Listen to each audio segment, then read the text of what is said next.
அம்மாவின் அன்பு. அம்மா, அவளின் அன்பு ஒரு வார்த்தையிலே சொல்ல முடியாதது. அது ஒரு இதயத்தின் துடிப்பு. அம்மா ஒரே ஒரு சொல், ஆனால் அதில் முழு உலகமே அடங்கியுள்ளது.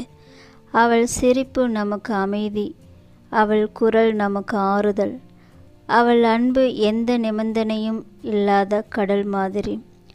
உலகம் எல்லாம் நம்மை விட்டு சென்றாலும் மகனே என்று அழைக்கும் அந்த குரல் மட்டும் நம்மை விட்டு போகாது. அம்மா, இந்த ஒரு சொல்லில்தான் உலகம் முழுதும் மறைந்து இருக்குது. அவள் கண்ணீர் நமக்காக, அவள் சிரிப்பு நம்மால் தான். ஒரு நாள் முழுக்க சோர்ந்தாலும் மகனே சாப்பிட்டியா என்ற ஒரு கேள்வி, அதுதான் அவள் அன்பின் வடிவம். உலகம் எதுவாக மாறினாலும் அம்மாவின் அன்பு மட்டும் மாறாது.